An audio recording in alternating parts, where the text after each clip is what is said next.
Yeah, so we're going to switch gears a little bit here and talk about having tough conversations. Yeah, when you're scaling, this is going to come up over and over again. And Sam, as a former founder, how do you handle tough conversations with your team?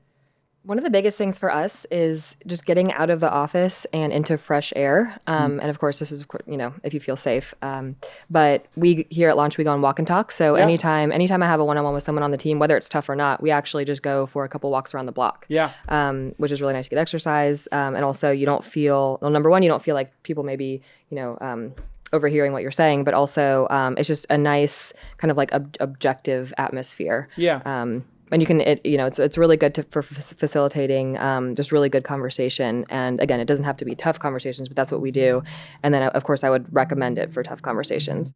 Oftentimes, I don't think, founders will try to keep, and co-founders will try to keep the tough conversations between themselves. And I think they forget that they've never done this before in most cases, so they don't have all the answers. Yeah. So I would strongly advise to seek outside help. So, whether that's co-founder therapy, different, advisors or investors that you have, HR reps, there are plenty of options for this. So definitely seek outside help because, again, most co-founders don't have the experience and other people will likely be more experienced than you. Yeah, we see this all the time where founders come to us when it's reached a really acute point and we're like, well, why didn't you tell us 2 months ago? And well, we thought we could figure it out. And, now the relationship is impossible to repair or it's significantly damaged. And the company may be damaged because they spent 3 months fighting over their go-to market strategy or what their product was. And you're in a race against the clock in a startup. If you're debating stuff and fighting about it and there's bad feelings, well, that's time you could have been putting into your product or your go-to market strategy or understanding your customers better. And you're fighting with your co-founder over, I don't know, the office layout or the desks you're using or how you spend money or should you be going to conferences.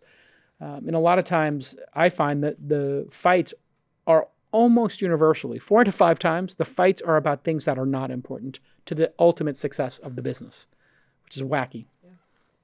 Yeah, and a couple years ago, I went through a program called Inner Space, and we learned to not cross the net. And what that means is to imagine yourself on a tennis court. You're on one side, your co-founder, whoever else is on the other side, and you want to make sure you're not crossing over onto their side of the net to, speak for them or try to, communicate what you think they're feeling. Right. You only need to talk about and, mention what you're observing and don't cross the net and bring up things that you think that they're observing. Right. This is a standard communication technique for couples therapy, family therapy. Instead of telling people, you think I'm stupid or you don't think I'm hardworking, you would say, I feel that you think I'm incompetent.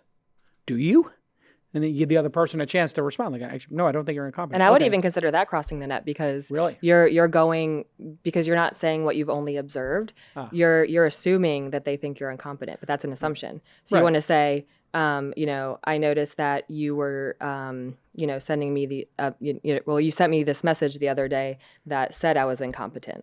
So you wouldn't want to make that assumption. Sure. You would just want to talk about what you witnessed. Yeah, no, that's sort of my point. It's like you told me I did a bad job on this. That made me feel that I am incompetent. Mm-hmm. Do you actually think I'm incompetent? Like, there's a way to say it and let the person know you hurt your feelings. That gives them actually a little bit of space because then they don't have to deny it because they're like, oh, that's how you felt when I said that? That wasn't my intent. My intent was to be candid, like we talked about before, and transparent about the fact that, hey, this product is not good enough. Our NPS score is too low.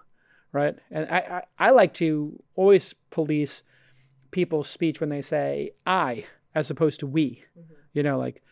Mm-hmm. We need to get this done as opposed to you or I. Right.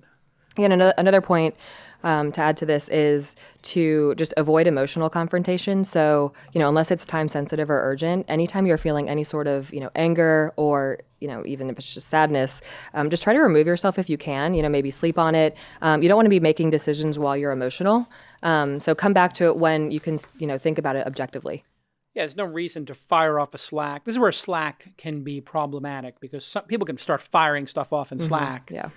And then emails almost as bad, text messaging is almost as bad. Like people take the hardest conversations, they decide they're going to do them on text message. It's like text message, not exactly the place to have that discussion. That might be a discussion best to have on the phone or in person. It's also very hard to tell tone over sure. tech. Yeah. So using a phone or in person is always the preferred method. We've basically come up with emojis as a way to try to, and animated GIFs and memes to try to mitigate against this. So we're like, oh my God. And I always use the face palm, which is just like, instead of me being angry or frustrated, I'm just like, oh my God. Oh God, I just put my hand on my thing. Because that to me seems like a better way to communicate is Captain Picard's. How does that come across when I do my Captain Picard? We get the point. I get more of the face palm than The face palm. I haven't gotten that yet. You haven't gotten that yet? It's sort of like, I use the face palm sort of like, oh my God, we still haven't gotten this done. Or we're like, we're sort of repeating our own incompetence and not being able to solve this problem, or self-inflicted wound. It's just sort of like, oh. It's not like I'm angry at anybody. It's just more like frustration in the system that I just want to put my head in my hands and just be like, oh, why isn't this still happening to us? Well, why isn't this resolved? Okay.